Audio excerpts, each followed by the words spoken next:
Standard 2, Yes. valuing students, I gave you a 3. Because you do. You definitely, you get down on your knees and you talk to them and you do what you need to do to find out where they are. You know, the only other thing that we can, you know, and you say you guys need to learn and respect each other. I mean, so I'm like, cool. Yeah, that was why I think I wrote it in mine of like, I need to build on that a little more, and then I would be like a 4 category. Exactly. And so, But it's like very solidly.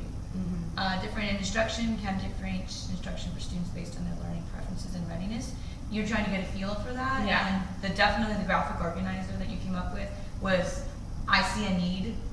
These kids need, you know, some of these not so with the kids are not really using the graphic organizer that I did, which is fine.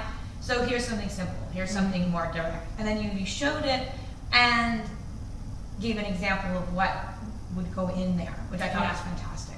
Because a lot of times these kids, they go, oh, look, the graphic organizer, what do I write? Well, write this, write that. And they don't get that connection when you say it, but when they actually see it and they say, this is what I'm looking for. Oh. I think that was the biggest change between my first and my second lesson, was realizing that it can't just be up on the board. Yeah. Like I have to be doing it. There has to be an example, and there has to be something that they can see happen, and then they can connect to it. Right. Yeah. So I definitely like that was very good. Oops. And I just went to the top of the page. Let's try again. Let's see. So different instruction, you know, seeing those differences. One, I just put NA on this one. I didn't even give it a student difference need with different needs and special. Yeah. We don't have that many students in here, and you haven't had the opportunity to really work with the one that I have. So I just put NA. That's just something you have not had the opportunity to demonstrate. Not that you haven't, but just haven't had the chance. You know, and with your case study, we might be able to work some of those standards into working with Elsie, even though she's technically not a special needs student, but she's close enough. I mean, she technically should. Yeah. And since I only have one other student that is officially, we might as well just go with her, and that way you can work into that one. Yeah. And I mean, like I did, I only put NA just because you only got a chance to work with her a little bit. Yeah. And I'm like, I don't want to rank you on. And even with Jaden, I feel like he was only here for one of the lessons I've actually done. Yeah. So I haven't even really gotten to get to know him. I haven't had a moment with him of needing to answer his questions or anything. Yes. So. Because he's out for speech, and then he's out for his class, or he's out for intervention. So he's not a lot. Yeah. I'm not saying he's being pulled out a lot less than he was because they're doing more pushing, but he's still being pulled out. Yeah. And of course, pulling out is not the best. They really should be pushing it, but they just don't have the manpower to do that. He's also getting into that grade level where they start, I don't want to say limiting, because they're not really limiting. They by law have to serve him for a certain number of minutes. Yeah. But he's like the only 6th grader. There aren't any 7th or 8th graders. And they're at a different level than here. And so it's really difficult, you know, but that's something that we're working on. And our counselor is back. Remind me. I know, yeah. I've met You've Lizette, met, right? yeah. I really, she's awesome. She is awesome. And she's going to be probably pulling kids as well, but they can play I had to, when I was subbing last year, I had a good day with her. Yeah. So she's wonderful. Yeah.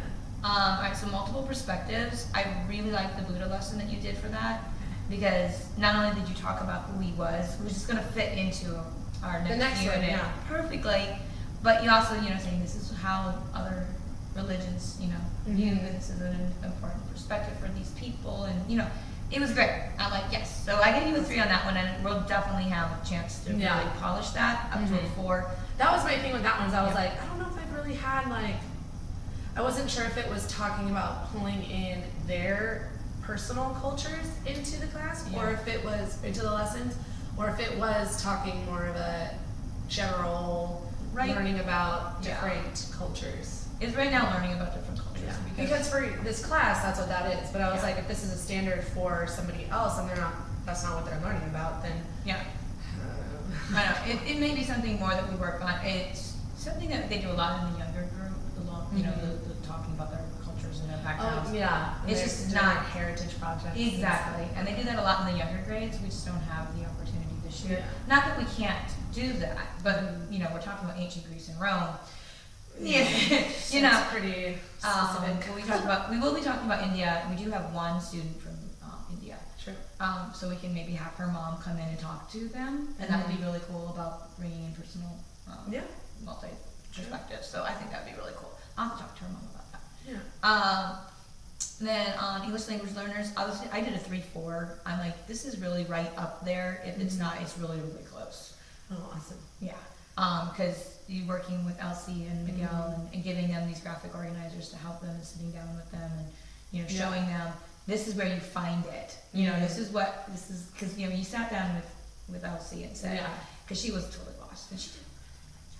Good. I was a little worried, but I was like, really hope she just nails it tonight and like.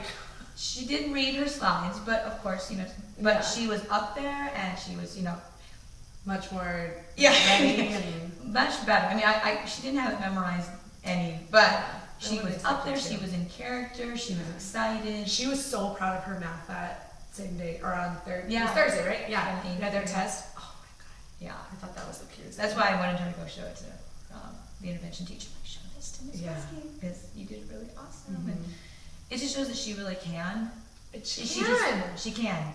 Which a lot of these, you know, other officials have been telling us she can't. Yeah. But I'm like, she can.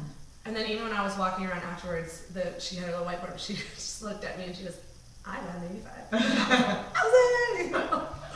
So we just need to back things up for her. We're just going to have to take very small spoonfuls and very small. And that's probably another thing we'll do with modifying when we get to the standard 3 for her. Yeah. It's not only do we need to make it in smaller chunks, we need it to make it into smaller chunks she understands. Yeah. Without watering it down, which is the big thing with English language learners. A lot of teachers go, oh, well, I'll just give them an easier assignment, or I'll water down the curriculum. I'm like, that's not really fair to them either. Yeah.